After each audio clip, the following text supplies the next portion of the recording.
जैसे आपको एक प्रश्न दिया गया कि एक बगीचे में कुछ कबूतर व कुछ खरगोश हैं। यदि सिरों की संख्या 40 है व पैरों की संख्या 120 है तो खरगोशों की संख्या बताइए।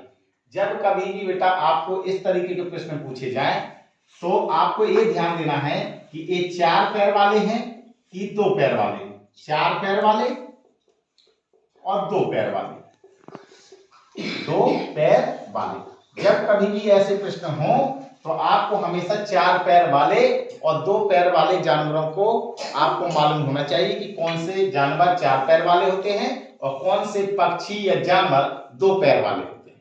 ठीक है, तो जब कभी भी आपको 4 पैर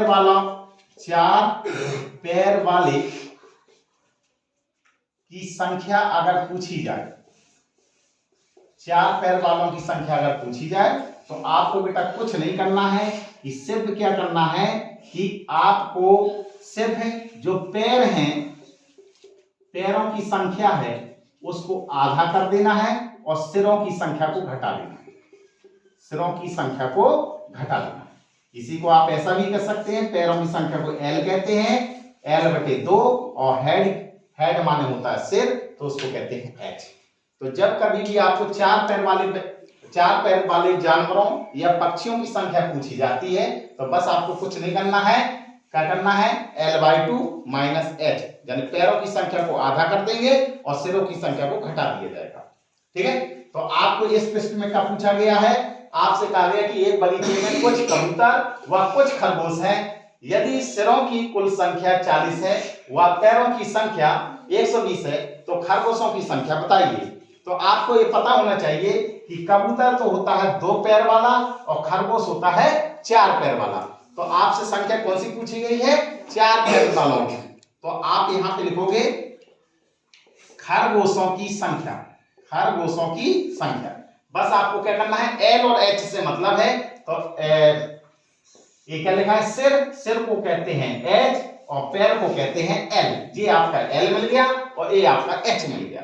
तो आपको मैंने क्या बताया सूत्र कि आप पैरों की संख्या को आधा कर दीजिए। तो पैर कितने दिए गए हैं? 120, इसको आप आधा करेंगे और सिरों की संख्या को घटा दीजिए। सिर कितने दिए गए हैं? 40। 2 से काटेंगे कितना आएगा? 60। 60 में से 40 गया, कितना आया? 20। तो खरगोशों की संख्या कितनी है? 20। यदि बेटा इसी प्रश्न में आपसे अगर ये पूछ लेता कि कबूतरों की संख्या बताइए, कबूतरों की संख्या, यानी कि 2 पैर वालों की संख्या अगर ज्ञात करना हो, 2 पैर वालों की संख्या, पक्षी या जानवर कुछ भी नाम देगा तो उनकी संख्या अगर ज्ञात करना है तो आपको बेटा टोटल जो हेड है यानी H है उसमें से आपको 4 पैर वालों की संख्या ज्ञात कर घटा देना है।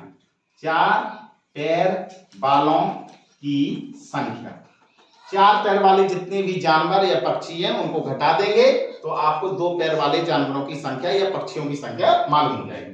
तो टोटल हेड बेटा कितने दिए गए हैं? 40। तो 40 सिर दिए गए हैं। 4 पैर वालों की संख्या कुल कितनी आई हुई है? 20। तो घटा देंगे, कितना आएगा? 20। बस बेटा यही आ। ठीक है, तो इस तरीके के प्रश्नों को आपको हल करना हो तो इस तरीके से हल करेंगे। अभी स्टॉप। एक और एग्जाम्पल दिया गया है कि एक चिड़ियाघर में कुछ आदमी व कुछ गायें हैं। यदि पैरों की संख्या 160 है व सिरों की संख्या 60 है तो आदमियों की संख्या कितनी होगी? तो आप जानते हैं कि आदमी होता है 2 पैर वाला और गाय कितनी होती हैं? 4 पैर वाली। गाय कितनी पैर वाली होती है? 4 पैर वाली। तो आप सबसे पहले L और H निकालेंगे। L फॉर होता है लेग और लेग मीन्स होता है पैर, तो ये आपका L हो गया और H फॉर होता है हेड, हेड को कहते हैं सिर।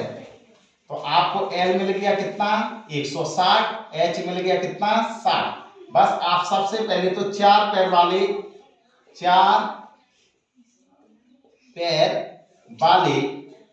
जानवरों की संख्या निकालेंगे। जानवरों की संख्या, क्योंकि गाय एक जानवर है तो जानवरों की संख्या निकालेंगे। तो 4 पैर वालों के लिए मैंने कहा पैर को आधा कर दो, पैर को आधा कर दो और सिर को हटा दो, यानी सिर को हटा देना, यानी घटा देना। ठीक है, तो आपको L का मान कितना दिया गया है? 160 बटे में 2 करेंगे एच कितना दिया है 60, 2 से काटेंगे कितना आ गया 80, 80 में से 60 गया कितना होगा 20। तो इसका मतलब है जो 4 पैर वाले जानवर यानी गाय हैं, जो गाय कितनी निकली हुई है 20। अब आपको आदमियों की संख्या निकालनी है, तो आप लिखोगे आदमियों की संख्या।